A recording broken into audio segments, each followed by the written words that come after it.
Good evening, Nottingham. I'd like to call to order Monday, April 1st, 2024 Board of Selectmen meeting. We can start with the Pledge of Allegiance.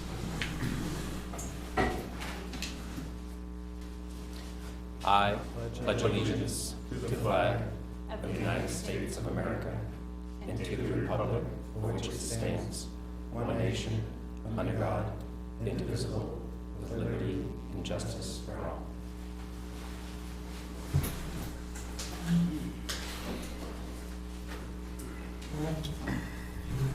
Did everyone have an opportunity to look through the accounts payable and payroll for April 1st and 2nd? Yeah, the only thing I questioned was that the phone bill at the recycling center seems pretty high comparative to here, and I don't know, because it was like $230 something or whatever. So I don't know if it was like a couple months or why that was so much, it seemed really high relative to the town office. Okay, I'll have to take a look at it. There was only the one phone line going in and the internet up there to run the credit card machine, so. Right, I would think it should be significantly less than here. But who knows? Unless it's phone and internet in one bill. Right, maybe it's just, maybe that's the minimum. I don't know. Yeah, that does seem high, because I think the average phone line is between $50 and $70. So I'll have to look into it. Okay, thank you. Could I get a motion to approve the accounts payable and payroll? I can make a motion to approve accounts payable for 4/1/2024 and payroll 4/2/2024. I'll second. Got a motion and a second. All in favor, roll call. Aye, Steve Welch. Hi, John Decker. Aye, Tim DeBrio. Aye, Matt Sherlin.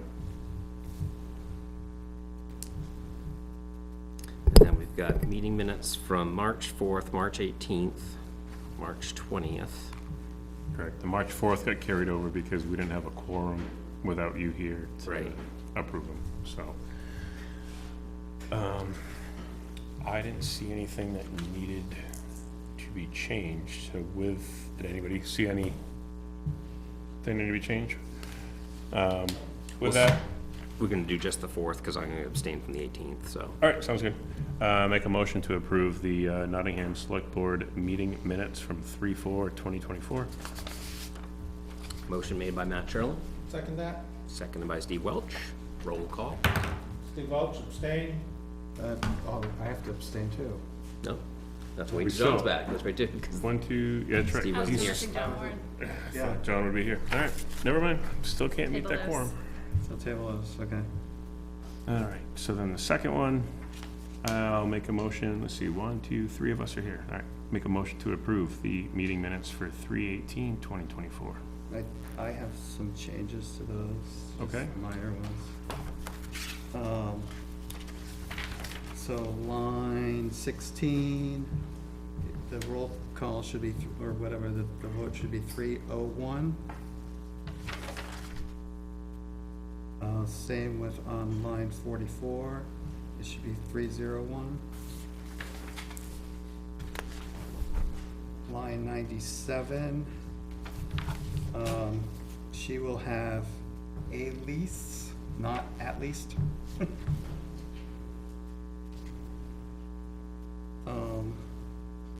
In line 120, my, at the end, right before Mr. Bassett, just my should just be eliminated. And, all right, so then under public comment, where is that? Unidentified person, I believe that was Mr. Doug Bates. And then another unidentified gentleman, I believe that was Mr. Jay Velchek. And that was what I had.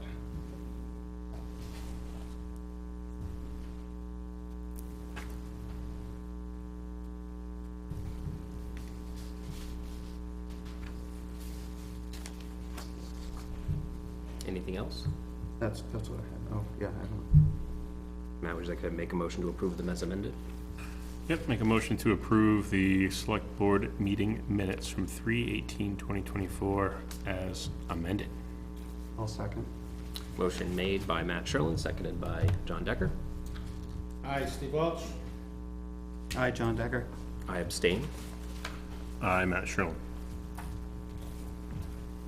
Okay, and just for point of clarification, I just got a message, there is audio but no video, so. We're videoing live on YouTube for those that would like to watch. There is a link on the home page, or you can listen in. So you're saying on the regular town page? Yep, where it's, TV, channel where it's live 22, to channel whatever. 22, it's audio only. Yeah. Okay.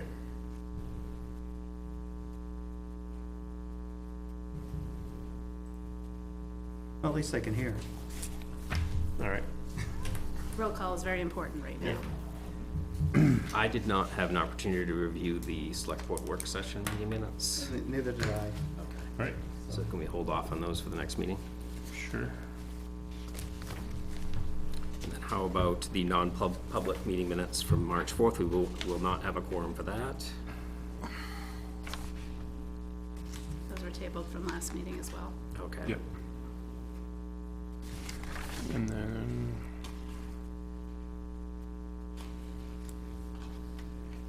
And then the non-public for March 27th, I haven't reviewed those yet either. Didn't read those yet either. No. Okay.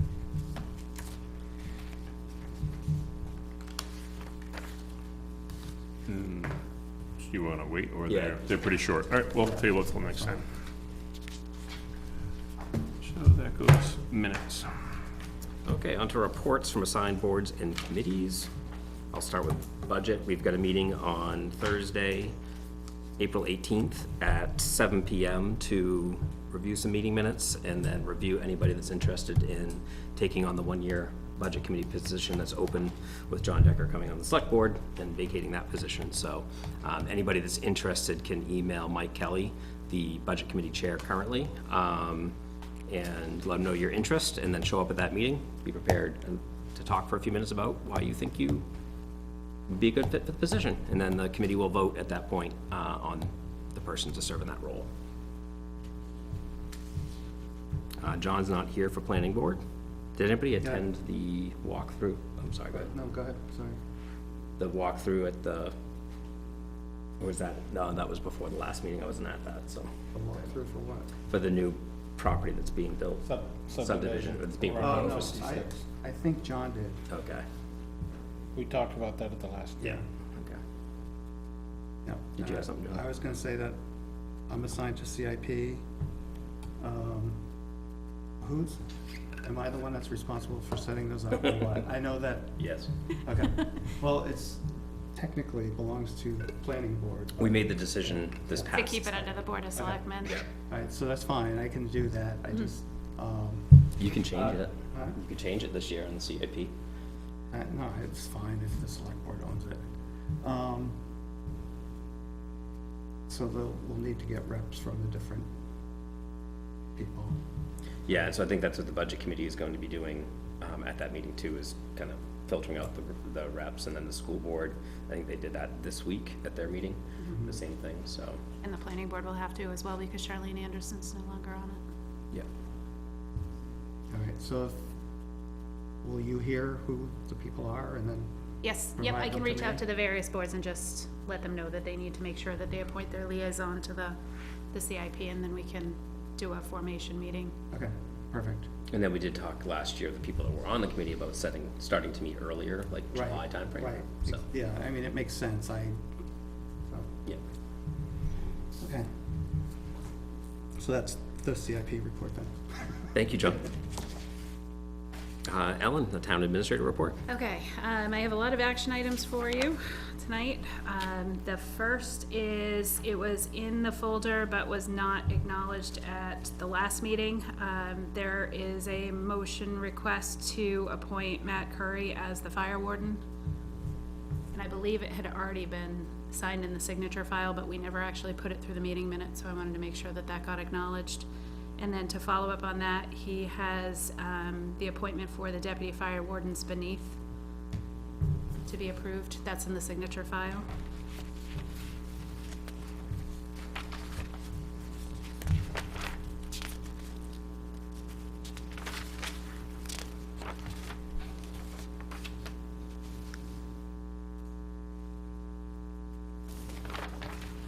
Okay. So who would this is? I don't see the secondary. There should be a blue form attached for the Oh, okay. deputies, and there's a signature page on the back of that. Okay.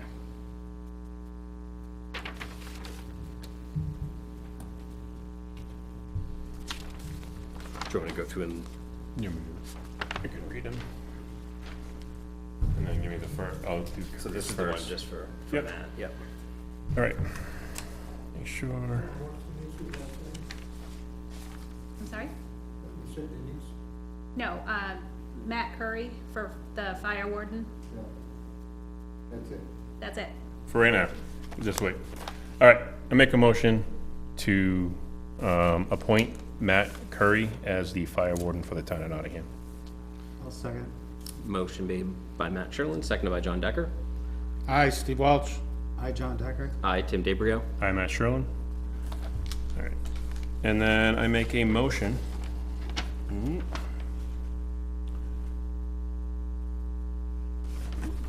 Can't read it with the paperclip here. No, if they'll not be reappointed. All right, so Matt's already the warden, so he can't be the deputy warden. All right, we'll make sure there's none left.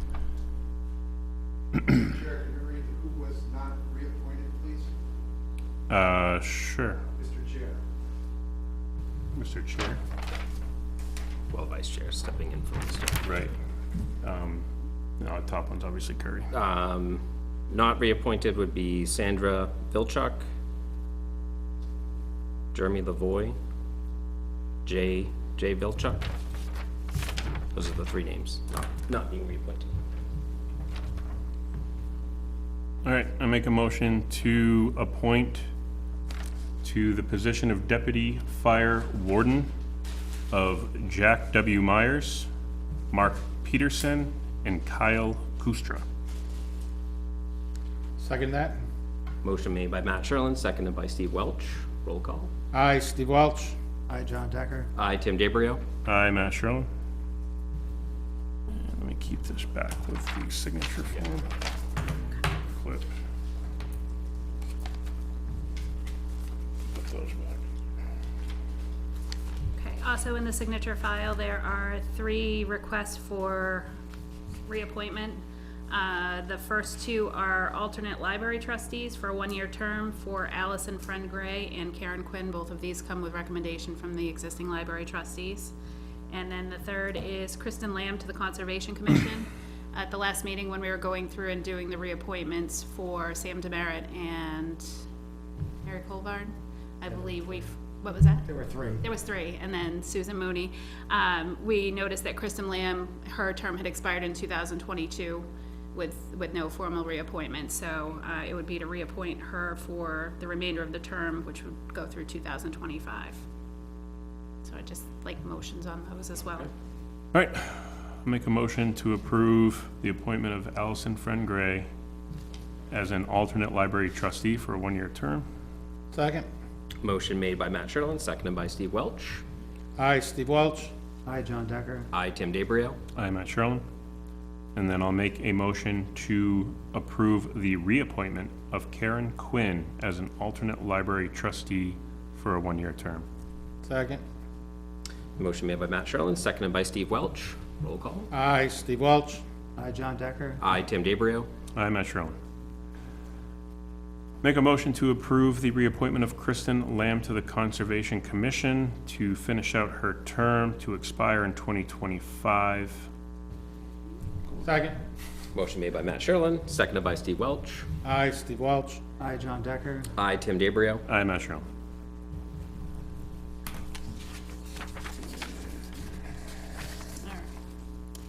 Also in the signature file, the Form MS-232, which is the Department of Revenue form, appropriations as voted. reflective of the default budget. That is in there, so I need a motion to approve and then to sign the document so I can upload it. You know, take this one. Sure. Motion to approve Form MS 232. I'll second.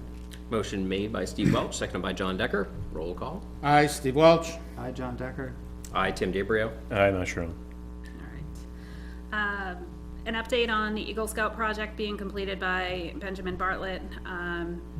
They are looking to have materials delivered late this week, possibly next week, with the impending storm that we're not sure what it's gonna result in. So with that being said, I reached out to the highway department to find out, you know, where it would be most beneficial to stockpile it. It's going to be bark mulch, not a whole lot. So the one thing that they would like to address with this project going in is we have some drainage issues in the lower parking lot, especially coming out this main entrance. There's a French drain that continues to clog up and be a problem, causing ice damming and everything. So they would like to address that. So the highway director, Steve Rollins, has presented 3 different options. The first would be to add an under drain extending from the upper parking lot next to the Dane building, extending along the lower parking lot, and then daylighting out at the lower driveway. It would require material inclusive of 4-inch pipe, crushed stone. The parking lot would have to, the pavement in the parking lot would have to be cut and then patched to perform this work. So that's option 1. Option 2 is there is an existing stormwater drain that empties into like an old well tile. He was talking about digging that out, putting in some better filtration sand to allow it to naturally drain, but whether or not it's gonna be adequate enough to address the parking lot flooding. When we get, I'm sorry, where's that one? I'm not sure in proximity where, it's somewhere. It's somewhere in this lower level area. And then the third option, which is his preferred, is to create a drainage swale in the middle of the existing island out here now that we've cleared away the trees. He would really like to see it kind of be in the center of that, and it would just be like a V swale where it could collect and absorb into the soil naturally. It would be least invasive. They wouldn't have to dig up, put any pipes that they'd have to maintain down the road. And I questioned, you know, what that would do to the Eagle Scouts project as far as planting trees, and he said you can still plant and you can still put grass in. So that would be his preferred method, but We're not putting grass in there though, are we? no, it's gonna be bark mulch. I think they had said that, you know, you could plant grass around the base of the trees that they're proposing to put in if we chose down the road, but I think it's just gonna be bark mulch. Okay. My only question with the first option is that there are drainage issues from that parking lot, the dirt parking lot, Yes. down, is if that might make more sense to do, to take care of that problem as well as this problem. Yeah, Guess I wanna know cost Yes, Right. yeah. before we decided on anything. So, if we do the no cost one, does that negatively impact the other ones? I don't think it will Do because those it's down the pooling road. up, so it's pooling up at our main entrance here. So if the water has somewhere to naturally flow down and eventually daylight out, then it should take care of both issues. Right, but I mean, obviously, if we do the one that costs nothing, you know, do that swale, and we could always come back later and do the other ones, that's When we kind have of more what, money to work with. right. I just So don't that- want, I don't want to do something and then have something else impact it, you know, kind of think ahead a little bit. But he doesn't think the runoff from I can- here will, Well, they did address that a little bit when we moved the town office sign. They did do some work there to help. I mean, they started at the upper parking lot and they got some brush that was impacting it. They got all that cleared out, and then they did do some additional sloping. So I think that was to kind of redirect it into the existing French drain that's over there. I don't know where it goes. Like, I almost think that that's the area that he was talking about, like cleaning out further and adding in some more better draining soils around it to help. But whether or not that's gonna correct it all the way downstream is the question. I can touch base with Steve if that's the right thing to do, since I'm the Since you're the highway liaison, that would person. be a great idea.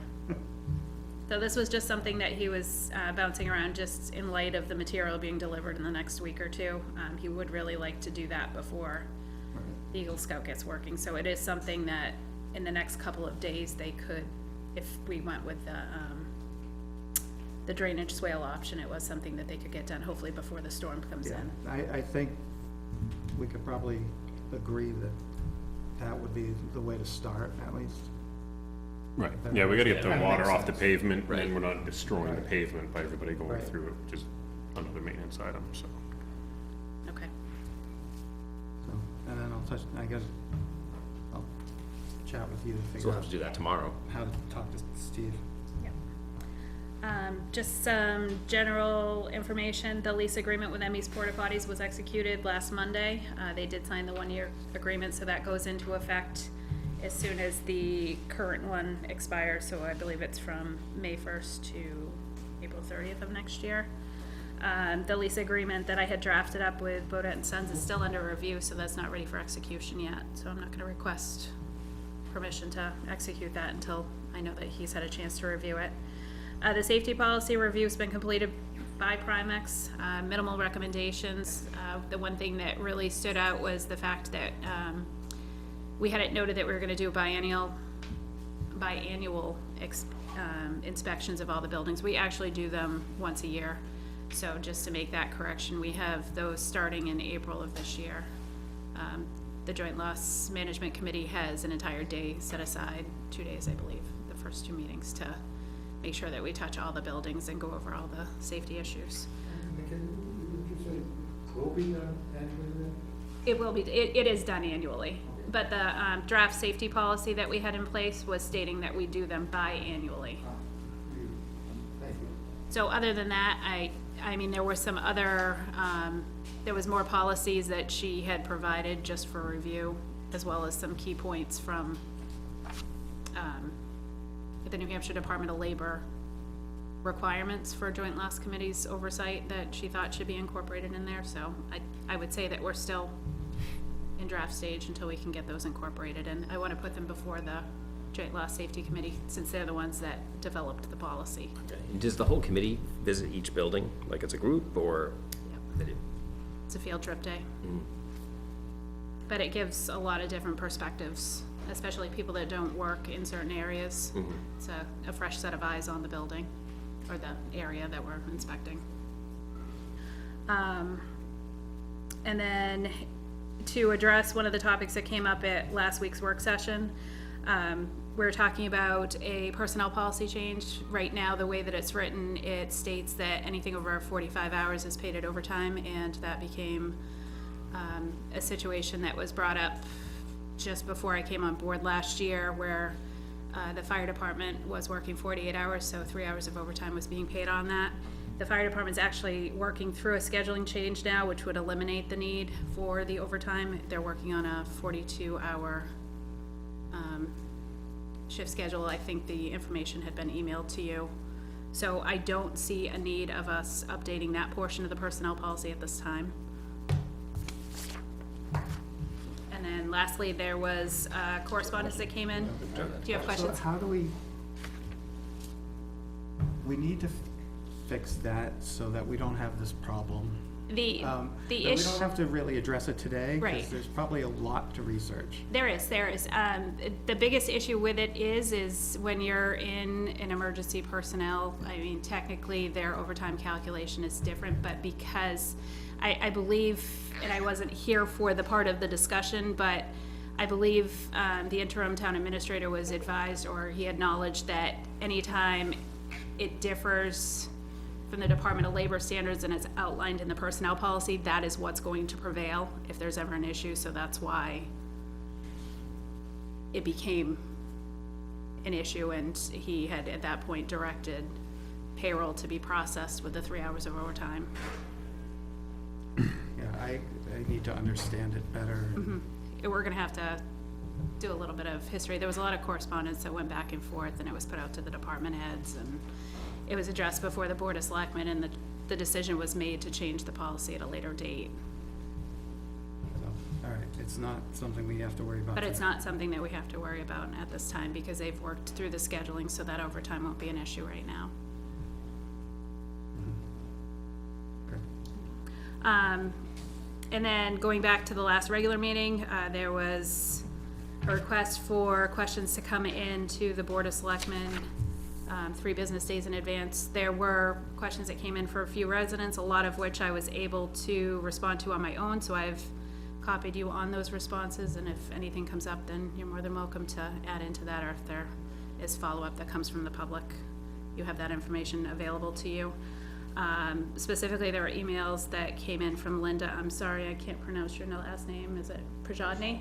Prajadni, Linda Prajadni had 3 emails, related to the complaint log, and some questions for the Board of Selectmen, recycling questions for the Board of Selectmen meetings, and unpaid tax questions, all of which have been responded to.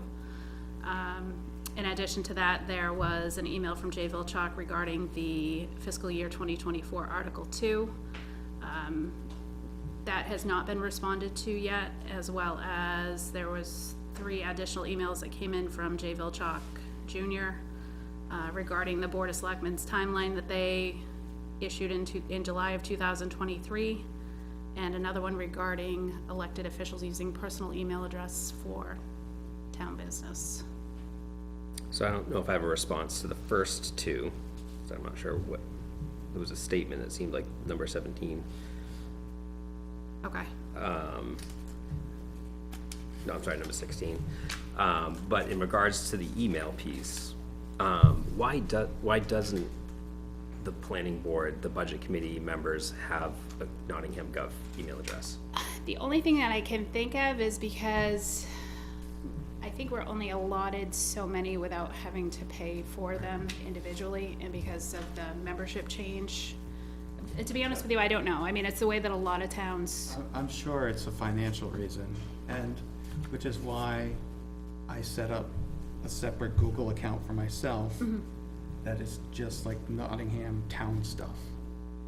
That way, I mean, it's not that it's bad. I mean, it protects the individual as opposed to, it's, you can use your own, you can use whatever email address you want, but it's subject then to other things. But if it's your private email, If it's your private email, private it's- email, even though you're saying you're using it for that stuff, it's Right. still a private email. right, but, right, it's still a private email, so that's why I had johnd.nottingham@gmail.com, right? I'm like, that's all it is, it's just But when you anything I do leave, with that. but when you leave your position, the town has no access to those records. the town has no access to That's it even right. during the position, because Right. it's still a private email account. So unless if there's email sent to a town account, which then becomes a government record, then we have access to that, but we don't have access to be able to go to that server and request that information. Now, if it was a court subpoenaed thing, then it would be completely different. Exactly. That's when you can get access to it. It's a court subpoenaed thing, but then it opens up, like if I used my regular Comcast mail or something, then it would open up all those emails to that court subpoena. So, and I guess the other part of that too is for the various board or committee members, I mean, technically, email exchange should be like informational, like if I send out the agenda to the group, there should be no official business going between individual members without a meeting. Right. Right, no matter what, that's the way it's supposed to be anyway, Right. because you can't have a meeting. virtual meeting. Right. I know in this instance that's being referred to, the 2 former chairs ago of the Board of Selectmen used to get them at the regular nottingham-nh.gov account, and then also copied a personal email address just for ease of being able to check it on a regular, or for the information to come in quickly and to know when something important. Yeah, So that and was at the request. And that probably got confusing because you don't know which one you're responding from. Right.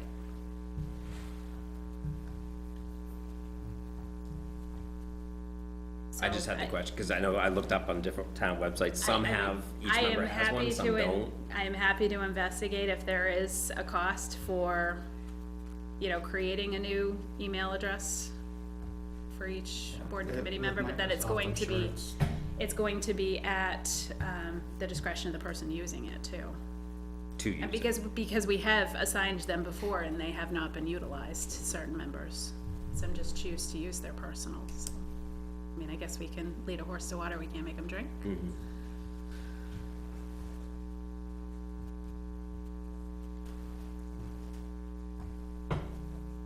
So, is there any response that is warranted for the others? I didn't think so.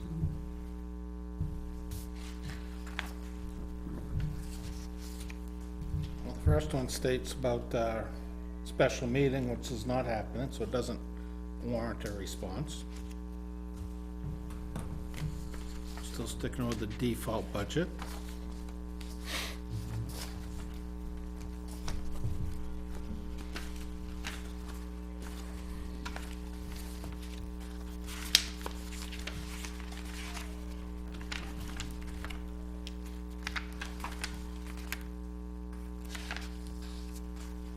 As far as the timeline, I mean, I think the timeline that we listed out, I don't know what, Yeah, I don't know about that. That's before me. Well, I think the timeline is reflective of when the Board of Selectmen was brought into Right. the matter. So to go beyond that, it was a Board of Selectmen issued statement, so. you don't need to issue another statement, I don't know. I mean, it seems like something doesn't quite line up right, from what I can tell, but, you know, that's before my time. All of our time. Yeah.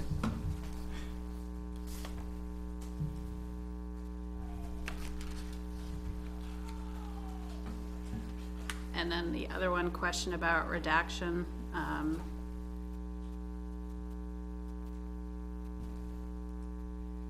As far as the identity of the individual and communication, it was a personal email address that was redacted for privacy invasion. I don't know whose email it was. I'd have to go back through and look, but I believe it was an employee. So is that another, so if they're using their own personal email, should it be redacted? You know, if that's their choice, Mm-hmm. kind of goes back to that other conversation we just had. Mm-hmm.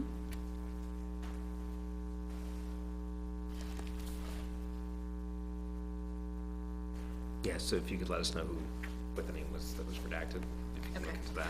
I honestly don't think that there was a name. I think it was only the email address that was redacted. I don't think it was signed off on. No, it wasn't. So, but I'll have to look into that. I'll have to pull that out of the Okay. file. Alright, that is all I have for report this Anything week. else? Um, We're moving to our 7 o'clock appointments, not hold them up. Tammy DeFrancesco from Northeast Watercross. This is my husband, Jim. Okay. George.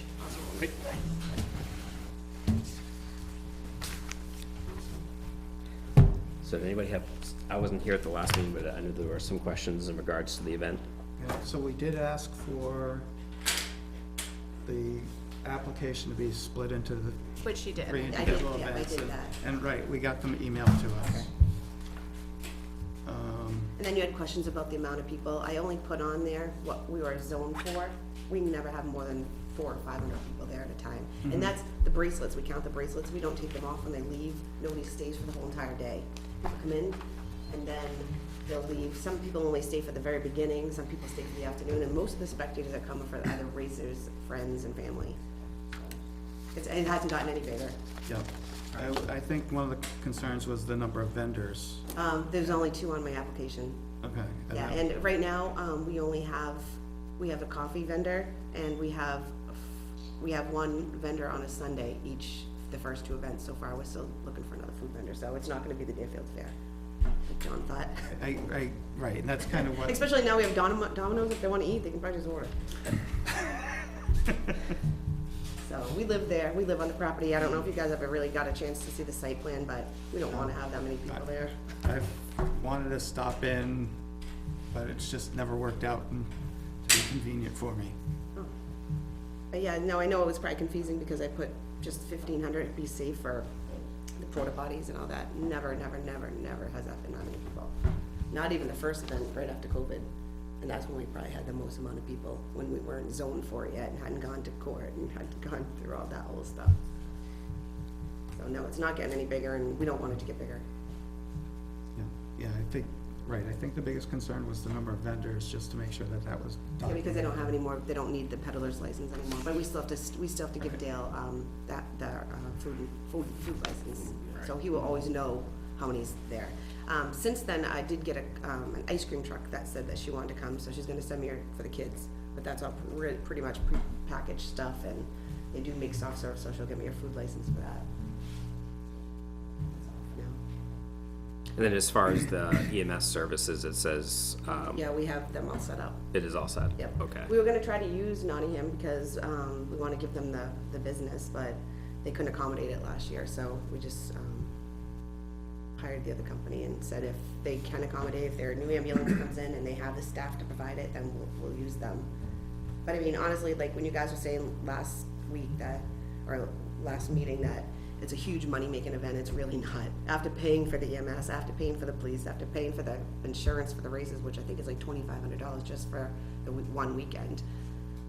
I mean, Steve is probably in the hole, but we do it because of the love of the sport and there's no place else to do it, so we fought hard to get it and I want to And so just to be clear, if Nottingham was being used for EMS services, you'd be paying for those services? Northeast Watercross pays for everything. Right, and same thing with the police detail? Yep. Yeah, but I am in charge of yes, I'm in charge of writing off the checks now. Right. Yes. Okay, I just wanted to be clear as far as I'm if paying, Nottingham yes. was Yeah, being we're not, used. Steve's not doing anything. Right. He's providing me the checkbook and I'm paying everything, yes. So it'll be a little more cleaner, Yes, timely payments. yes.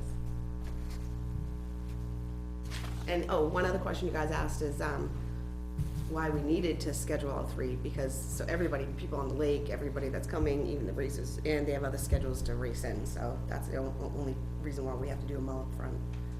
So, and we're trying not to coordinate with the Deerfield Fair, which we had to change one. We didn't wanna have traffic issues for that. And this doesn't usually even have traffic. I think maybe at the most, the busiest time in the morning when cars are coming in, there might be 5 cars lined up to get their tickets, and that's it. And they have plenty of room, they're not even on the road. And then the dates are June 28th through the 30th, August 23rd through the 25th, and then September 20th through the 22nd. Yeah, and I The want- event being the And I wanted to last clarify, because John said, the practices are not 6 to 8, they're 4 to 6, and we try to get done, so when people go home from work, they don't have to listen to it all Friday night. Okay. So it's only 4 to 6. So, yeah, so it's 4 to 6 for practice. Yep. And then, And it starts at 10 o'clock, the next morning. They might hear some of the snowmobiles start at 9:30, just to get the 9. starting line. right, so no earlier than 9. And it never has even really been going later than 5, but we can go till 6. We had to. Right, but it's good to have a buffer because doo-doo occurs. Yeah, and then if they sink at 6 o'clock, they have to, they might hear a start up just to get the water out, but Right. usually 4 to 6 and maybe 6:30, somebody might just start it and clean it out, that's it. But that's, I don't think we even have that on there. Yeah, half an hour before and after. That's why we put it, just to be safe, that people can, if they hear anything, that's the only reason. They're not racing, they're just trying to get their snowmobiles back to the trailer. Mhm.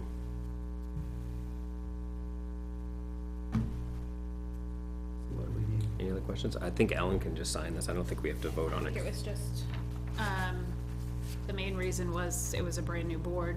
Right, yeah, and just splitting it out, I think it makes sense from a paperwork perspective. Do you want me to hand you the papers I have, the ones I have already filled out here? Is that what you emailed?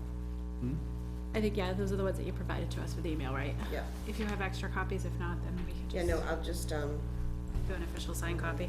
yeah, let's see. So with that being said, I'll do a separate license for each event, since it's 3 separate applications now. Okay.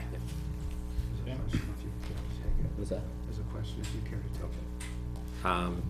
We usually wait to the end for public comment, but if you have a comment specifically towards this, if you just could come up and state your name and address.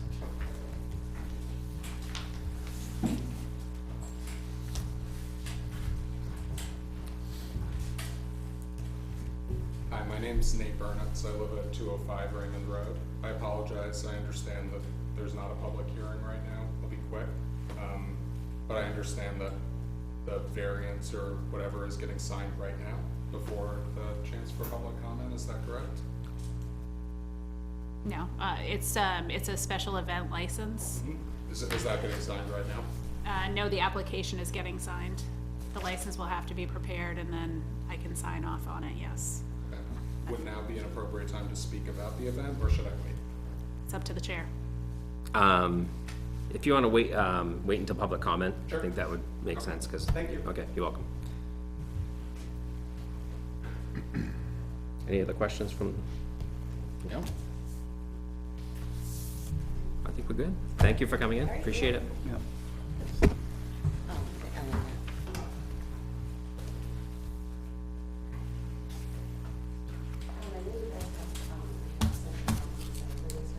Just in case anything comes up with the public comment, because I'm not staying. I'm going to court order. What do you have that? No, I don't. Section might have it. Yeah, both of them. Thank you.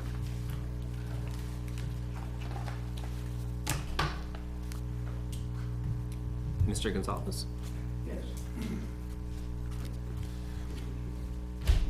Most of this is gonna be new information. I bought my house in 1978, and I'll be 80 this year, and I'm a kind of a long-term resident of town.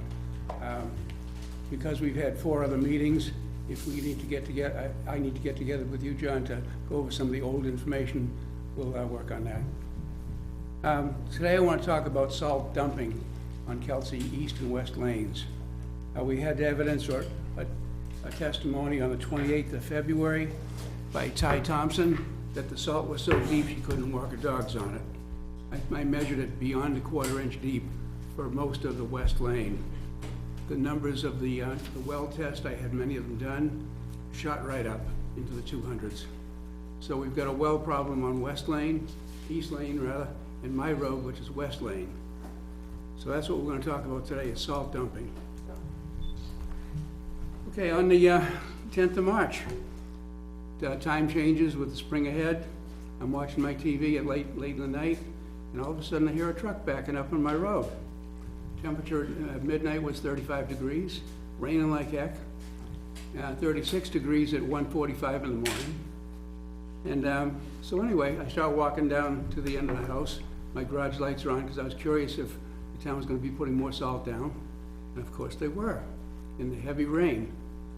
So it's about 60 feet from my living room to the end of my house where my garage lights were on. And the guy's backing up.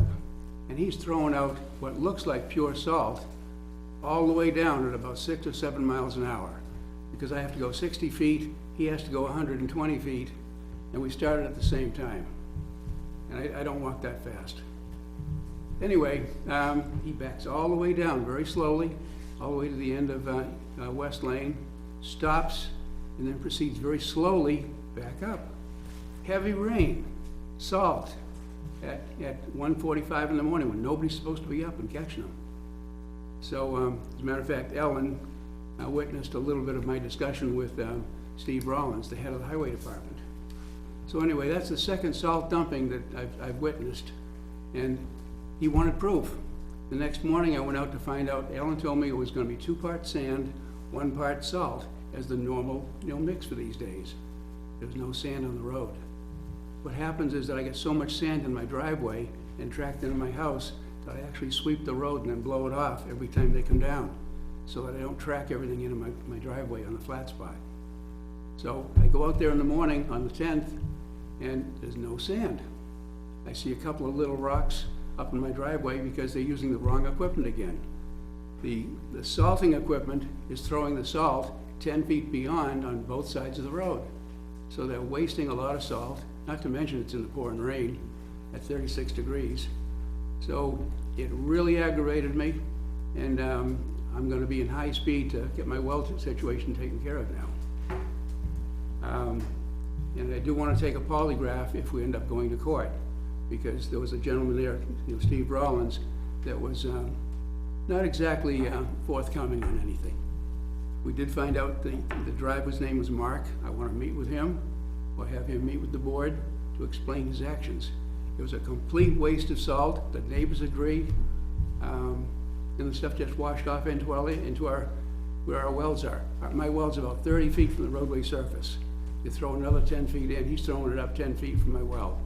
My numbers have gone so high that at number 2 Berry Lane, the state did the same thing to them. Their numbers went skyrocketing. The precedent has been set. The state will pay for, on a numbered road, damage that they do to a well. The town of Nottingham is responsible for their own situation. There happens to be, the first contractor that salted my well beyond the numbers was Farrell. And he's got an insurance policy for $2 million. And I've got a claim opened against that, for $1 million per occurrence and $2 million for total. So we'll see how that works out. I think toward the end of things, I'm gonna ask you, on a solution here.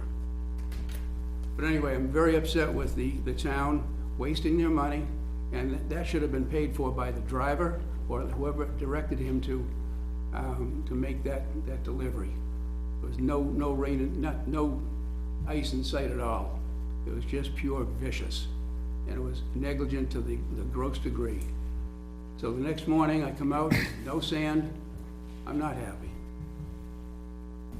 Okay.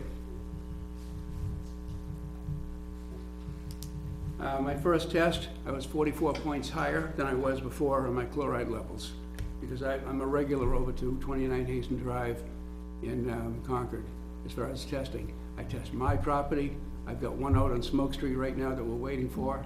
I've got 2 in our pond, because the pond tends to collect things. It was 96, 94, last year, and I'll bet it's gonna be well over 100 this time, because there's so much salt dumped in there, and everything just filters into it. There are 2 wells, dug wells, that are 18 feet deep on West Lane, mine and my neighbor's. And my numbers hit 370. Hers hit 200 the last time we did it. And because of this new dumping, I'll bet you she's gonna be in the hazard zone too.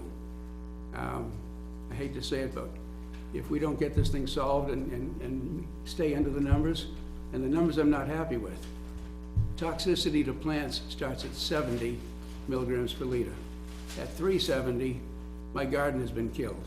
And I've got witnesses that my beans used to be 3 feet tall, plenty of beans. My corn, my cucumbers, I used to get 30 cucumbers a day. Last year I probably got 5 or 6, no beans. So the salt is definitely interrupting my lifestyle and my overall, well-being over there. And that's not the kicker yet. So my tests are in progress. The 2 tests from the pond are due in. Photos of the sand on March 10th are available, and they were undoctored, and that's why I'd like to get a polygraph to find out who's telling the truth around here. And I think Helen can attest that our little meeting was not the most cordial. Okay, Ellen supplied me with some information from Morton Salt, and as to what was in it and who they were getting it from and so forth. So they sent me a material safety data sheet, and you know what I found in the middle of that? There is cyanide in road salt. Cyanide is cumulative, and it's at a certain level, you're gone. And I don't need cyanide in my well. I've got a cyanide test coming up. And because that's a marker, that shows that it's a town, the road salt is doing it. But I don't think we had cyanide. Arsenic we have in the water around here, but not cyanide. So that's in progress, and I'll probably be doing some other wells for cyanide. We don't need that whatsoever.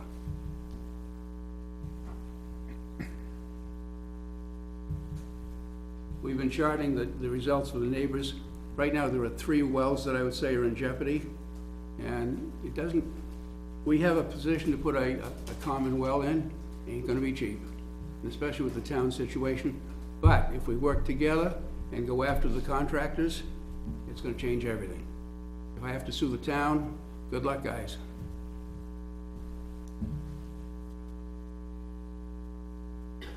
former town employee, has got a photograph that I'm gonna be getting of dumping of salt when Sean McLean was here.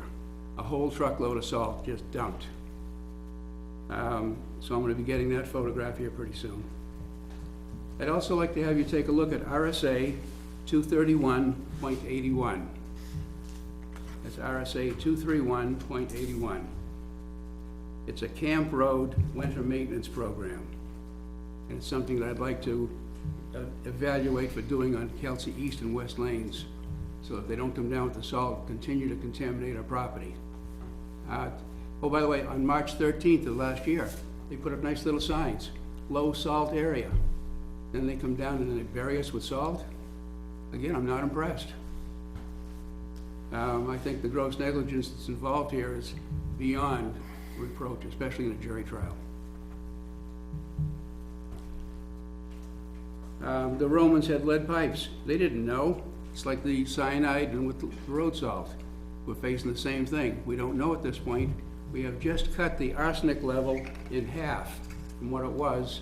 I've got a cousin that's got a community property up in Moltenboro. And the arsenic, it cost him $40,000 to put the right filtration in and get it balanced right. So arsenic isn't a groundwater problem. My well was always a surface well, and it was beautiful until, you know, the last two town administrating people, highway people got involved, or the contractors, or whoever was responsible for the oversalting. Also, going way back when Chet Batcher, the former tax collector, was on the salt truck. It was a van, and Archie Fernald was driving. They used to throw out a little bit of salt on the roads, only on the hills. So our consumption of salt might have been 2 or 3 tons, because you don't put much in a van. And now we're up to 1,600 ton per year for 3 years in a row. That's kind of excessive. Lee is at 600, and I thought that was excessive. Yeah, the EPA, I've been over to Concord quite a bit. It's got alarms on the rise of salt in the ponds and the rivers all over now. And they're about to start blowing the whistle on the salt situation. I think what we're going to eventually go for is legislation that will prevent the salting of the roads, the destroying of wells and property in the towns where they're town roads. The state's already taken care of it. That's the precedent. But for town roads, you're on your own. And that's why this is my 5th meeting. The other 4 have been you guys have been kind of mute. And like I say, John, I spend time with you to show him some of the evidence that I have at this time, and it's building quickly, especially with the second dumping. And that's documented already on that meeting on the 28th, I think it was.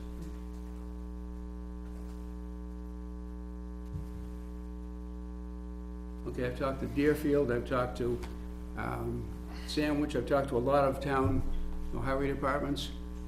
Sandwich uses 30 tons a year of salt. It's a small town, they don't have that much in roads, but 30 tons compared to our 1,600. So we're kind of out of balance, and that was $100,000 in expense that we didn't need to spend. Because sand works beautifully. Back in the 1940s, New Hampshire was the first state to use road salt. Back in the 60s, we came in with radial tires. The pattern stayed open. They became like snow tires. They could dig in and go. With sand, if you know how to drive, you can go even on black ice, anywhere you want to go. I put over 2 million miles on my cars over the years, and I don't have any problems. Black ice, snow, even 8 inches of snow is not a big deal. Even with my summer tires this past year when we had 8 inches, I've got a 4.5 degree rise coming out of my street for about 100 feet, right up and over, gone. No problem. So if you know how to drive, and a lot of people don't, they just want to do 60 miles an hour down my road, and with a stopwatch at 270 feet, when they do that in 3 seconds, 88 feet per second to 60, and they're doing 270 in 3 seconds, they're doing 60. But it's a 25 mile an hour zone. So even on the ice and snow, they want to do it. They want to be going as much as they can. That's probably enough for tonight. I'm working full-time on this now with the state, with different towns to build a case. And I think if we work together, it's not gonna cost us a legal fee that's gonna quit. If we don't work together, if we fight each other, good luck, guys, because I've got a son that's gonna back me up. I'm even to the case where I could even be on food stamps if I need to. So that might even be a factor for getting an attorney.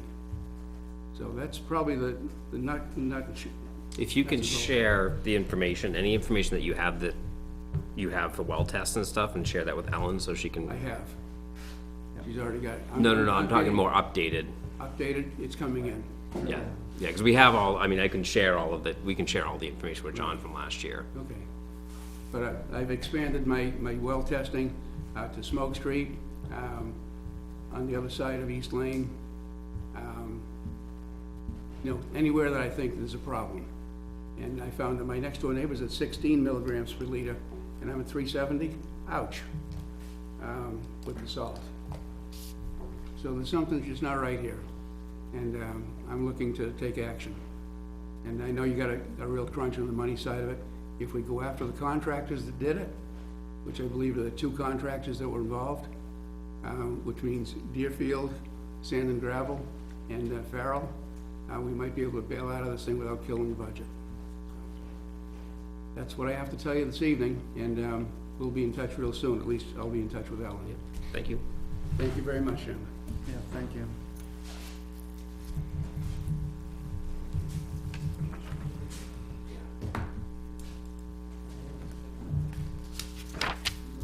We'll go on to reviewing some of the, do you have anything? Right, no, I'll just have to. get There's a caught whole up on packet. some of it. I'm Yeah. sure there is. Yeah. So action items from the last meeting, the policies review, smoking safety complaint, board of conduct, and rules of procedure. Because I think you updated the smoking policy and you guys finalized that at the last meeting? The smoking Okay. policy was reviewed, we discussed it, I don't think there were any changes to it, it was just a matter of holding it over to the next meeting to see if you were ready to adopt it or not. Okay. And then safety, The safety we discussed, I just have to make the few changes that were recommended by Primex. okay. And then I wanna put it before the Joint Loss Safety Committee, just for their final review to come back. And then the complaint policy, which I know we've talked about. Yep, so there is no complaint policy in place right now, it was repealed in 2016. John Moran actually shared with me, he found, just a template form from the town of Orford for consideration. If you wanna put something in place, I mean, if you wanna have a formal form, and then we had discussed maybe putting on something on the website that just kinda gives direction on how to do it, but again, I'm kind of the position where I don't necessarily know that you need a formal policy. We just need to be able to guide people on how to make it and where. Yeah. Yeah, I agree that we probably don't need a policy as long as we capture the correct information, whether it's a formal form or even if somebody says, here's my complaint, and you have all the same information. But as Linda had said, we do need to kind of capture historical information so that we can track things.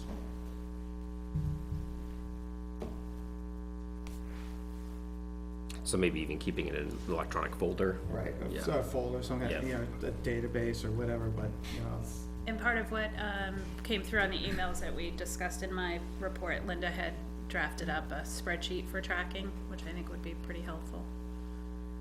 My only concern with that is, I guess differentiating what comes in as a complaint, like if somebody calls and says, I have a pothole in my road, I mean, like, are we literally documenting every ounce of what comes in, which is going to be an administrative nightmare?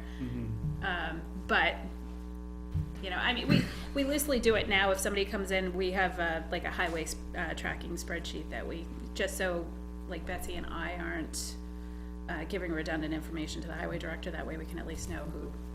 the one thing though, if we know we track it, we could check off, it's been resolved. Right. That's the important thing. It is. So, even if it's just a pothole and it takes how much ever time, we could say, yep, filled, check. but sometimes we don't necessarily know that it got filled, like we refer it to the department and assume that it gets taken care of until we get the Right, next but- complaint in that didn't. Yeah, well, we need feedback from the departments to say that they've addressed it. It's a work, yeah, it can be a work in progress, we can get there. So I will start by either revamping the form that John shared and get something posted online. Would there be some sort of like electronic form that you could use that could be shared through Microsoft with the town departments? So that way there, if there is something that comes up, it's put on this form, they get an email in order, hey, I need to check this out, and then they can actually enter the information when it was resolved, like versus doing it email after email. I'm sure that technology is definitely available. Well, How much is it gonna cost us? yeah, well, it's Microsoft. Yeah, but Yeah. somebody still has to Yeah. put it all together. Somebody has to create the, Somebody's gotta create the form, somebody's gotta, you know. Yeah. we can get there. It'll take some time, but we'll get there. And then for BOS Code of Conduct, you guys reviewed it? I read it earlier, but Yeah. haven't, I think it was mainly just to familiarize yourself with it. Yep. Same thing with the rules of procedure, just to see if there's any recommended changes moving forward. I don't know. Pretty straightforward. Yep. Okay. And then the rental agreement for the old fire station, we've already talked about that. Town beach, I did see it was discussed. Yep, the town beach was discussed. I've reached out to Primex to see what their, just to talk about liability coverage and the such, and we're in a situation like we are with most agreements that have been in place for a long time, nothing formal in writing. They would like to see us get at least an MOU or an agreement in place with the property owners so we can outline what the expectations are and who's responsible for what and when. So I've reached out to the town attorney to help with drafting. MOU, Memorandum of Understanding. You're welcome. So I am working on that, and we will have to get in touch with the property owners and get that all laid out. But really, for liability standpoint, right now, the town's obligation in terms of liability is only when we're allowed to use that access road, which is the period of Memorial Day to Labor Day. right, well, that makes sense. My concern is only 8 weeks until that. Yes, so that's why this is in process. Okay. Do we need to meet with the landowner before and get everything? Yes, I think we do have some expectations now that the new signage has been put up, that we can start as a basis, and then once we start the document, then we can mold it to fit everybody's needs. All right. The road posting was lifted last Thursday. We put an announcement out on the website. That was at the direction of the road agent. I'm sorry, the highway director. And then Kevin Bassett is, he actually reached out last Thursday. He's looking for a copy of the legal information, and then I think he was looking for additional information on Indian Run and Channel as far as the link to help with the survey, so that is all still in process. So he's still working on the survey? Yes. Okay. I believe he's waiting on that information from us is on the two roads. They need to be able to, There was some question Identify like them on the survey. 911 might have already said that the roads were X amount long. So like when so if he makes a survey, say one thing and then 911 says another, they're trying to minimize the conflict. So I think we're trying to get them to match. Yes, that's a new name too, so. Which is recognized everywhere, including in 911. He's formalizing it on his because the part. roads weren't outlined in the subdivision for that section. So he needs to lay the roads out as they are. You had one assessing item that you skipped over. Oh, I'm sorry. I didn't see that in the. Yeah, It's in the signature folder, I believe. It was in the email too. Oh, is that for the property tax? Yes. Okay. So that was a $7 refund. What do we normally do? This is the first time this has occurred to me. But, Yeah, the issue is that the taxpayer mailed her the check for her taxes, and it was in a specific envelope, but it was postmarked after the date, but It didn't get postmarked, it didn't get canceled by the post office until it was received in West Nottingham, so even though it was mailed out of Nottingham, it's either gone to Boston or Manchester. It took 2.5 weeks in transit to actually get back to West Nottingham Post Office, which is where the tax collector's mailbox is. So when that happens, the only thing that the tax collector has to go off of is the postmark. So she received the payment the date that it was postmarked, which was January 17th, which created interest due, and when the payment comes in, the payment gets applied first to interest and then to principal, so it left the residual balance of $7, plus accruing interest right. now. I'm perfectly fine for giving the $7, but I didn't want to set a precedence or change a precedence that's already been set. I think it would be an exception more than, just because she has a lot of evidence that she did send it out, but, again, the postmarking issue, which, 2.5 weeks is a little excessive. Right, it's, honestly, The tax collector's mailbox is at the West Nottingham Post Office? yes. Yep, it's been there for, Ever. Why? It's a great question. well, and the other question is, is the delay because the envelope was addressed to our physical address Yeah. and not the address that's on the tax bill, so could that have created additional delay, because we'd actually, if it went to I'm sure it Manchester or did. Boston, it probably went to Boston, because I and on think when. top of the fact yeah. that there was holidays there in the beginning, the first of the year, so Right. it's all relative. Sorry. And the selectmen are the only ones that have the ability to abate for good cause, so that's why it's before you. I take my mail to the Raymond mailbox.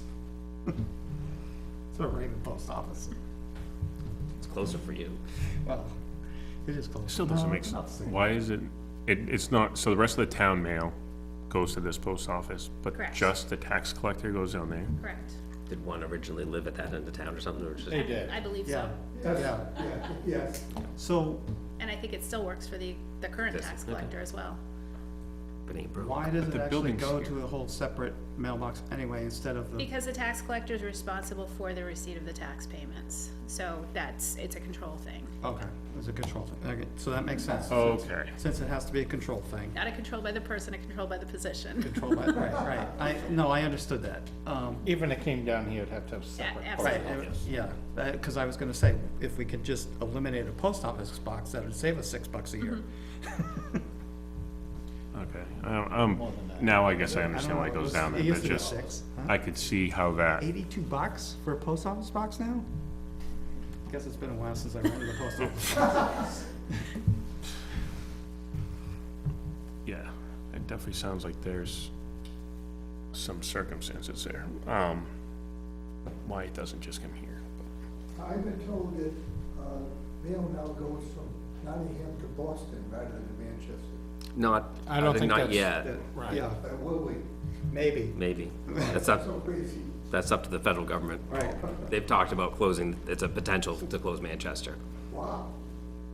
What's, no, this still has to be a control thing. If it's Don't gotta be a ask. control thing, you can't have, yeah, all right, whatever. So can I get a motion to approve the abatement? I'll make a motion to approve, the abatement on map 37, lot 25-13. I'll second. Motion made by Steve Welch, seconded by John Decker. Aye, Steve Welch. Hi, John Decker. Aye, Tim DeBrio. I'm not sure. Spent $10 arguing over $7 abatement. $10 of the, of the stipend we're not getting. Yeah. And then any action items for our next meeting?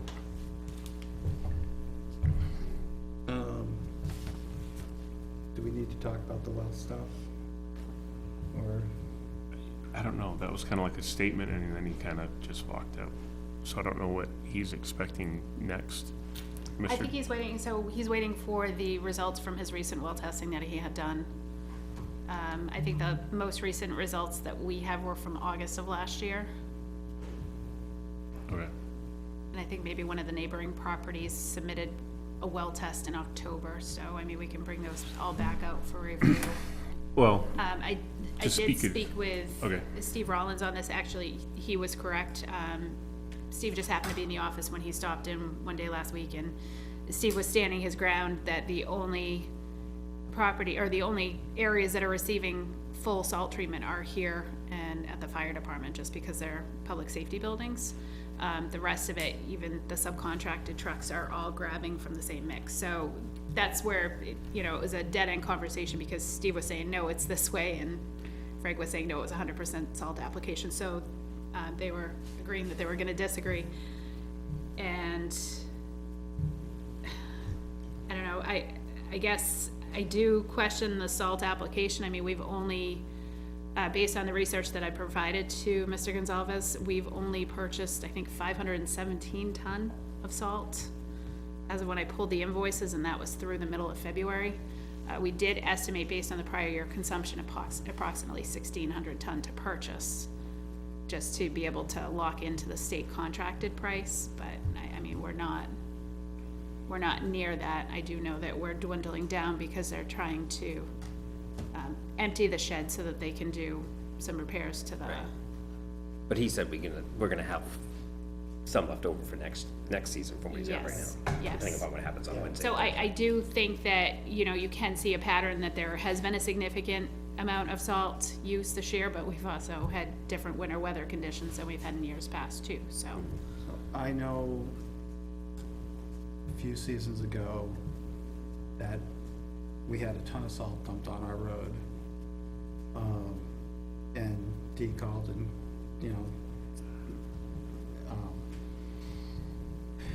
to say that, that there's too much salt, what happened, whatever, and, but it turned out that the sander was not broken calibrated or or something. something. The calibration was Yeah, off. so they appreciated that, and it seemed better after that, but I can't imagine that happens multiple times at the same place. I can see it happening on occasion, but. So the other thing that Steve brought up to me is West Lane in particular, there's no area for them to turn around. It's a dead end, and the property owner at the end has the driveway blocked off, so they have to pull down in and then back out to do one lane, and then they have to back down in and pull out. So there might be, But they would shut it off. I mean, if they're backing out, it's not. Honestly. it's still the same number of, Honestly, the one pass is probably all they need down the middle. Which I thought we had specifically pointed addressed out with the this. low salt. Right. And it's one of the, you weren't part of the board, but we had talked about this last year, is he mentioned the state. So the state does have a well replacement program, there's specific criteria for it. And one of the pieces is 1 year of like third-party testing on wells, and so there's a specific process in place. And It I'm was not sure also- how, I mean, I've only been on the board for a Yeah, it year, was so I'm not sure how that, often and this happens, but. they also they had an engineer come out and take a look at the way that the water runs off onto the property to determine if there's an issue there with drainage. Also in this case, Steve went out there and took a look, and he said that this property in particular actually sits higher than the road. I think he said it's like 6 to 8 inches higher than the road, so it's not a matter of like the salt draining onto his property, is draining further down the road to probably the neighboring properties. So there are a bunch of factors, and that was part of the reason why the board responded initially to the request and said until there's a set of standards in place to deal with an issue like this, there was no further action. So I think we just wait to get His that. well off of West Lane is closer than that filing cabinet, like it is basically in the road, it's very close. So I can see where he's gonna get fluctuations. Right. And And it's a I don't dug- know, and it's a dug well, so it's not very deep. I mean, is there some, like, we've basically gone to low salt in that area anyway, but He keeps on referring to it as West Lane, it's Kelsey Road, right? that's part of it. Kelsey is the front of his house, West Lane is the side street that he goes down. There's two parallel roads, West and East Lane, and there's a pond in the back, but they're very, That is all part of Kelsey then? No, No, it's a No, road off off of of Kelsey. Kelsey. It's He's a on very it. small road off of Kelsey. very small. I drove by it. So wait for communication from him that you'll share with us. You can wait until we get the next set of test results and we can just keep it as an ongoing item.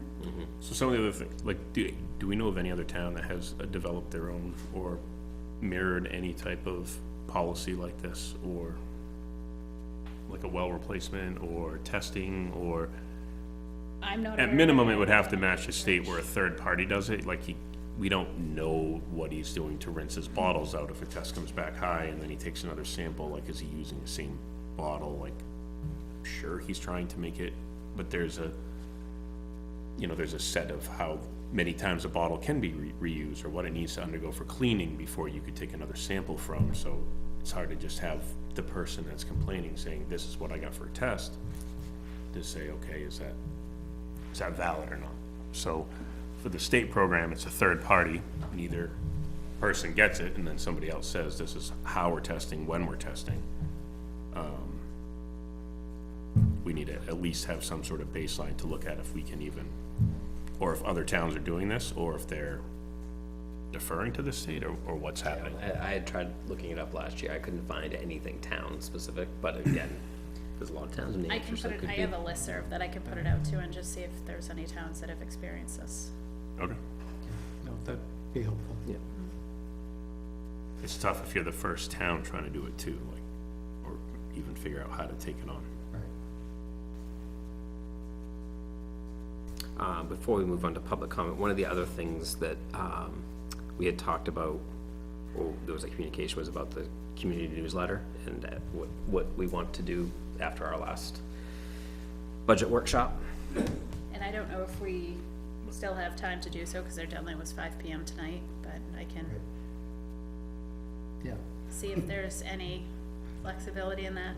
Because I think this would be the only one that would go out for the rest of the year. So just summarize what took place in the work session and that the town is moving forward with default budget. That's pretty much it. Yeah. Okay. How we're covering the gaps with either the, you know, running the, Well, I'm wondering, is there a way, because they have sponsors, is there a way that if they ask the sponsors to pay the bill directly, rather than making a donation or sponsoring, and sending the money to the town? Because then it wouldn't be an expense, right? It wouldn't be an offsetting revenue. It would just be, they're directly paying for the printing costs or something like that. Yeah, I mean, I would love to see the newsletter continue and pay for itself. If it's completely paid for itself, then would be awesome. either through advertisement or donations. But again, the issue is, right. it's still an expense on, I mean, we can look at the revenue, I think, accounts for half of the cost right now, I believe, of producing the newsletter. But again, it's still, but the Well, no, expense no, is there. Right, so either they have to get additional advertisers, increase fees, or both, or whatever, or get donations. I know the time's donated, so in that respect, that's good, but, you know, yeah, it would be, if we could get it to pay for itself, it would be great to see it printed. But there are options of doing electronic,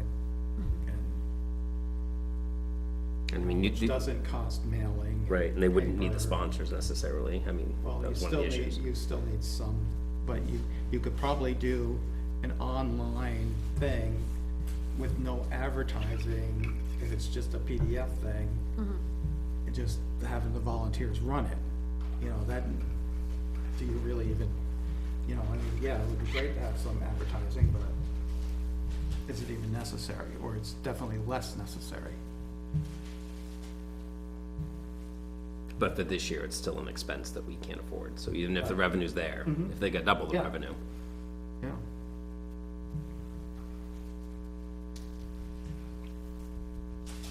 Okay, so I can get something drafted off and circulate off to you, just if I can sneak it in for the April edition. Okay.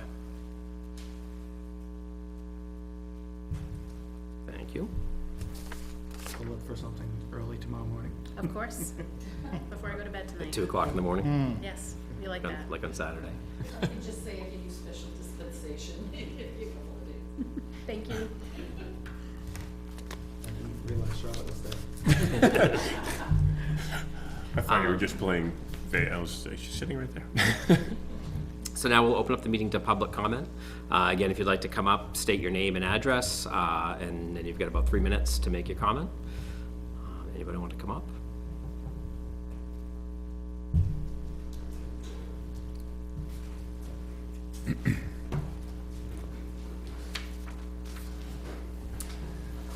Hi again.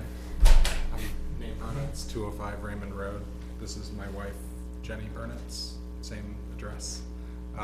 So before getting into it, I know that being on the select board is a thankless job, or really any of the town boards. And so I want to, and it's a difficult time. This issue is probably the lowest of low priorities for you, dealing with budget issues. I understand that. But to us, it's an important issue, the Watercross event. It's something that that we've gotten some really negative comments from other people about. You know, we've expressed concerns that you've heard before about sound levels, about, and my wife can speak to this a little bit, about, you know, smells as well from exhaust. But we've been told, hey, you know, it's only 9 days a year, just leave town. Just go get a hotel, just leave town for those days if you don't like it. So we've been told, you know, it's a couple $1,000, you know, no big deal, right? Just leave town. Jenny's expecting a baby in June. We certainly text a lot with our neighbors who all feel the same way, that they can't put their children down for naps, you know, during this. Say, just close the doors, close the windows. That doesn't matter. We live a couple 1,000 feet away. We don't even live right on top of it. And it's deafening inside of our house from whatever 10 to 5, 10 to 6, 10 to 6:30, whatever the timing is. So, you know, so it's a big deal to us. I'm not sure, you know, what latitude you have to, you know, to either reject the special event permit or to reduce it in days, from 3 events to, you know, whatever you would consider. But we would appreciate that consideration. We only kind of stumbled the fact that this permit was, you know, being discussed tonight by looking, you know, me looking through town minutes. It's, you know, our neighbors didn't know about this, you know, and so aren't here. And I can't speak for them, but I can certainly say that it's something that is a very negative aspect to quality of life, to, you know, to our right to peace and quiet, you know, relatively speaking. So just wanted to come here and say that. Have anything to say? Yeah, and it's just, in terms of quality of life, like usually when one of these weekends is coming up, we'll be like, oh shoot, we gotta get out of the house, like we're not gonna stay home all weekend, like maybe we can like go to Portsmouth for the day, or do, you know, we try to find ways to get out of town, but with a baby on the way, it does change things, and we're gonna be trying to get the baby on a schedule, and it's not just gonna be easy for us to just leave town like we've been told, so, yeah, it's a concern. And I just want to say that, that I fully support private property rights and people being able to do whatever they want, shoot fireworks, you know, do target practice, whatever. This is not that. This is not personal property rights. This is a business that wants to do, you know, a commercial special event. So I think it should be seen as separate. That's all. Thank you for your time. Thank you. And congratulations. Yes. Thank you. Do my quick 2 cents on what's really not super important right now. Charlotte Fife, 85 Deerfield Road, the newsletter. There's a very strong feeling amongst some folks that the newsletter must continue in print. You can agree or disagree, but one of the ideas that the volunteers had was to put in a warrant article for next year and let the voters decide how important it is to them. In the meantime, John, your ideas were good. I mean, it would be nice to see it be self-sufficient. If we have more print, but it also means more paper and a higher cost to mail. So it's kind of a catch-22, right? You know, it could just be all ads. People really love the ads, though. It's really fun. And Oh, that's good. I know. So we have raised the rates, and maybe we should do. Yeah, some no, of no, these. I knew that you did, so. Yeah, so we'll see what the revenue is, but I think I wanted to cover, I mean, it is available on the town website now, so we're trying to let people know that more. And for people like myself, I prefer that myself because the links are live and it's in color, so it's quite nice. But a lot of people really seem to like it in paper format. Honestly, I prefer to read it in paper because I like to sit in my chair and pull it out and read it. So as you're gonna be opposed one of to- our sponsors.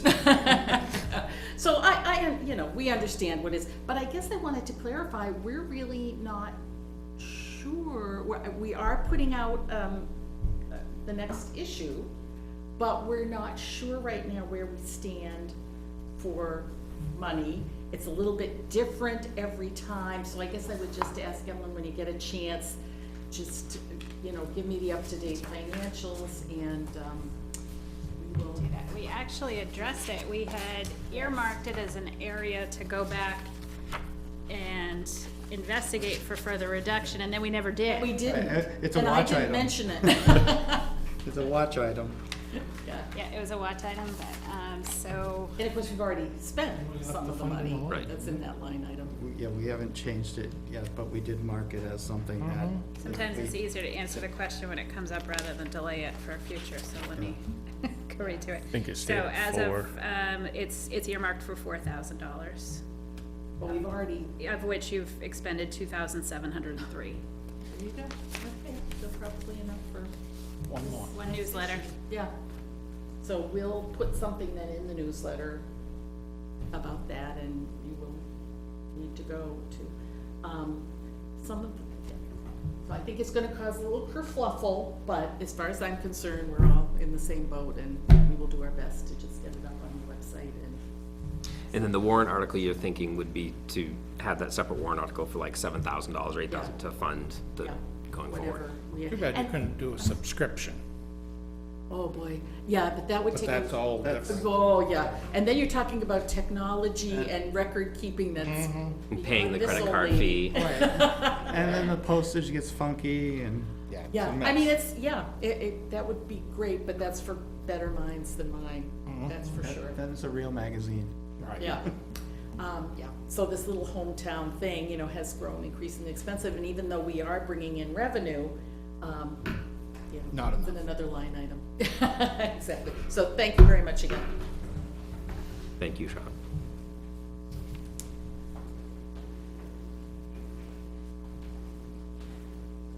Hello, Linda Prashadney, 16 Camelot Court. I just want to follow up on that statement. Is there a way that we can opt in for paperless?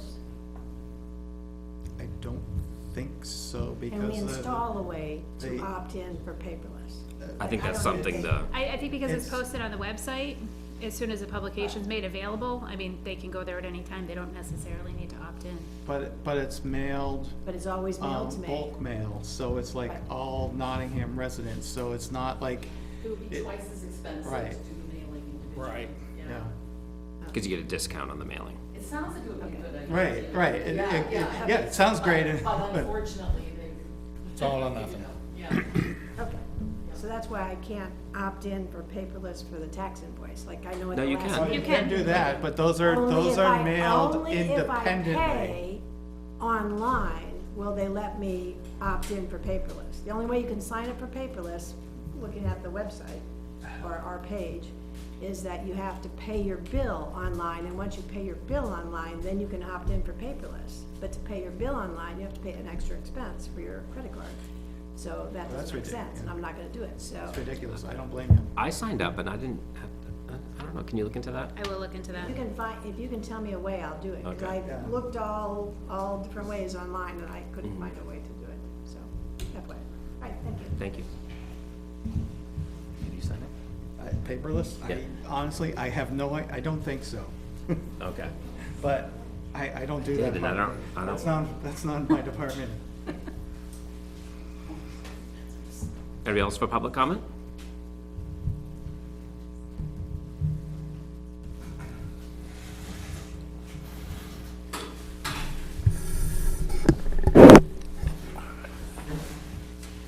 Jay Vilchak, 106 Mountain Road. I have a time limit of 3 minutes. Correct. Who's the timekeeper? I will be. It is All right. 03. 2 items. One, I want to thank Town Administrator White for coming through with some information about surety bond, okay? But I'm going to say the only factual or information that was provided is that there's a $100,000 limit on that bond. So I'm not going to put you all on the spot, but I'm going to ask you to identify by position, again, which positions are specifically covered in the town of Nottingham under that surety bond. Not by name, by position. Okay, and that would be a reference to the RSA that I also sent to you. Understood? Okay. Okay.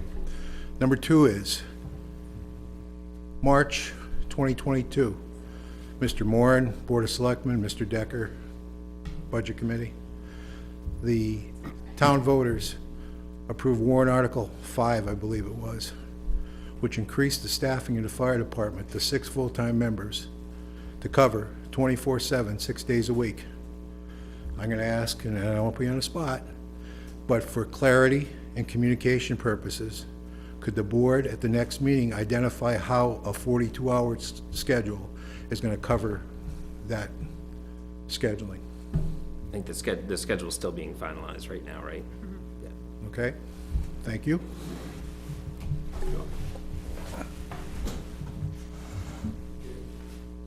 That was less than 3 minutes. Yep. I didn't- 1 minute and 30 seconds. Stop watching. Did you want to make a public comment? You start the stop clock.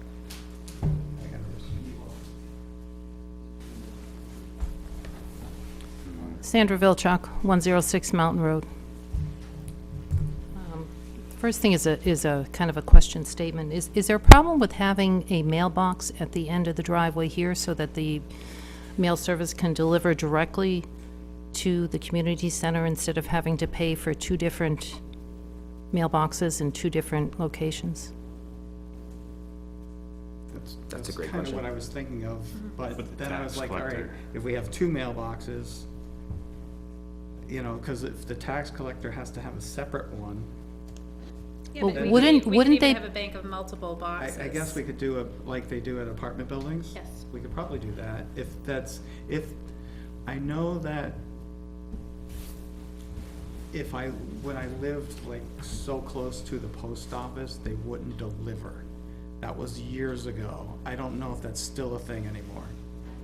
But it would make sense if the post office is doing delivery and they could deliver here, we can save multiple post office boxes. I can say that the SAU office has a mailbox across the street, Oh, and they're closer to the post office than we are. So we should be able to do that then.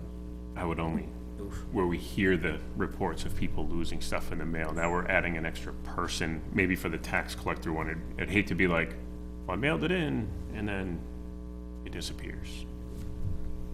Where if it makes it to the building, it stays in the building, and then with the tax collector picking it up.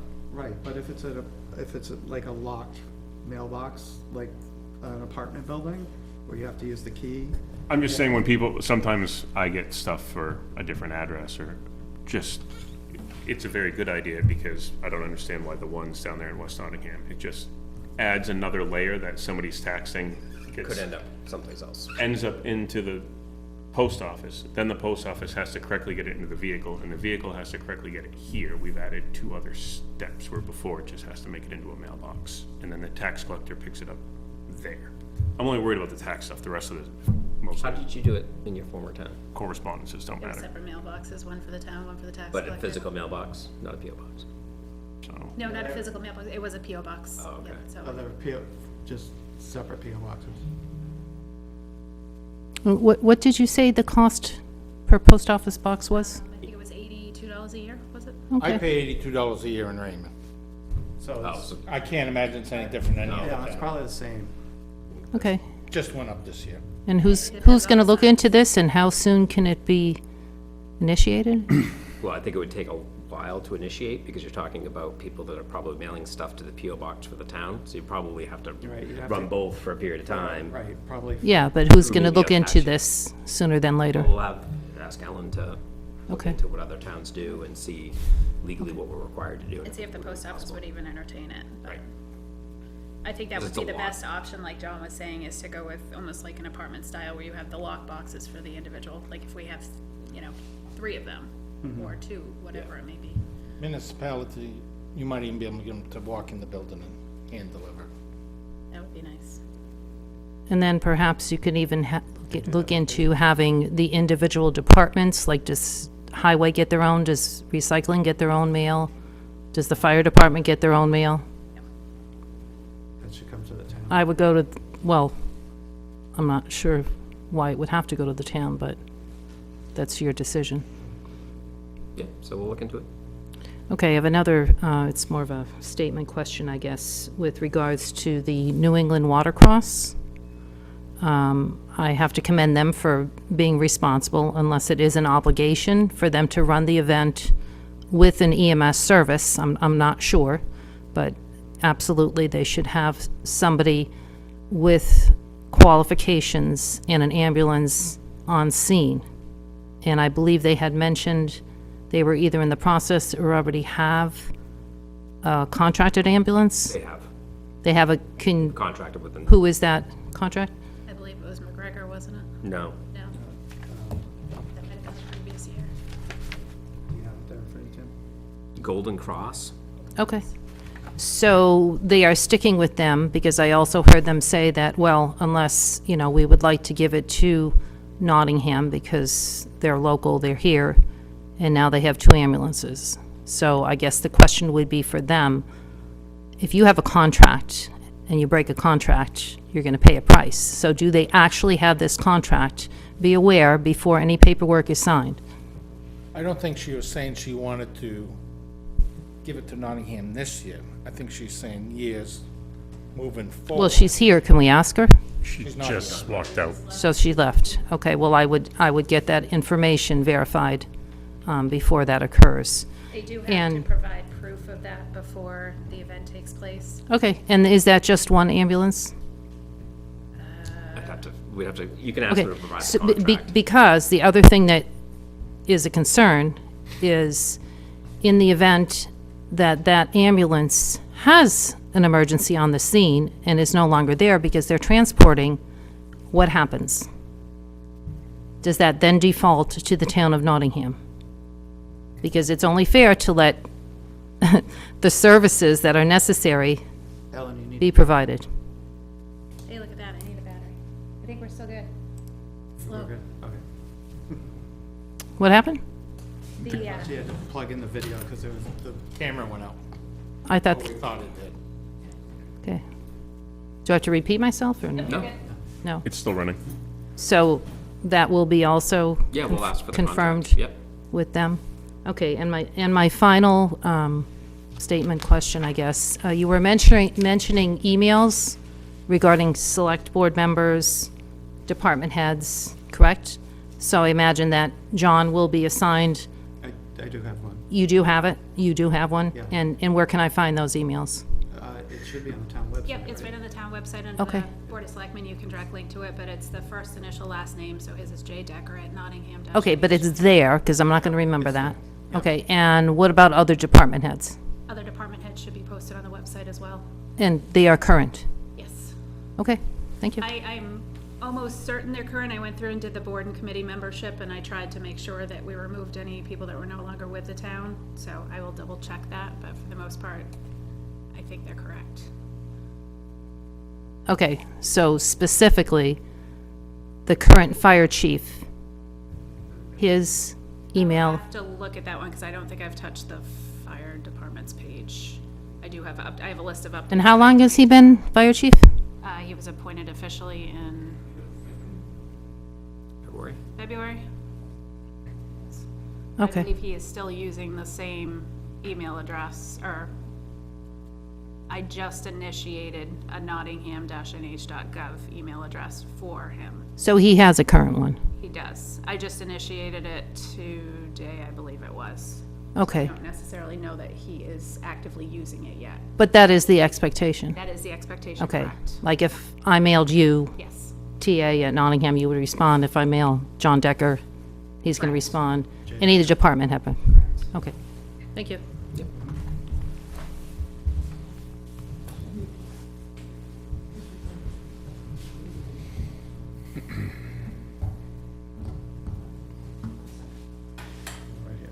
Any other public comment? Any other public comment? I think.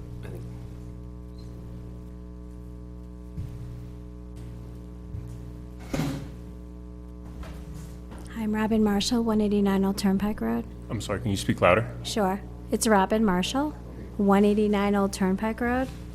And I support the Nottingham newsletter. I love getting it printed. I didn't even know it was in peril to be discontinued, but hopefully it will still stay online if they discontinue mailing it out. But the other thing I have is not really in reference to anything that was discussed tonight. It's about the recycling center that lost power this past week. And there was no alert, and it's really a hassle to go. I understand Mother Nature happens, but there was 3 of us in a matter of 2 minutes that all of a sudden faced a closed gate with no reason of what happened. So I asked Wayne on Saturday, when I hate to go on a Saturday, I said, hey, you know, what happened? They lost power. And I said, well, is there any way that you can get it so Nixle will report out to the town? And he said he tried to call the town office, and there was no answer. There was nobody there. So I'm just hoping that they can find a resolution, whether they can contact Nixle directly, or there's some solution that we get notices if roads are closed in town through the police. But if there's something like that happens, it would just be very helpful. One lady had stinky trash in her trunk, and I felt really bad. I just waited till the next day, but, so that's all.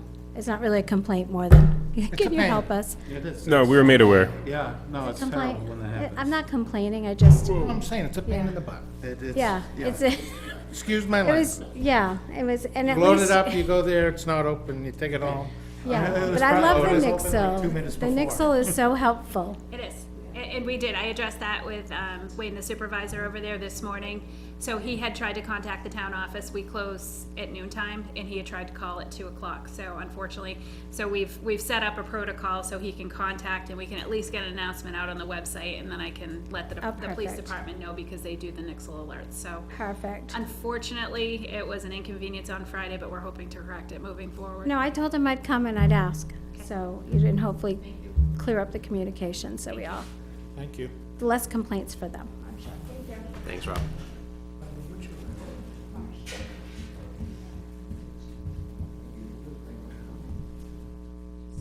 How long was the power out?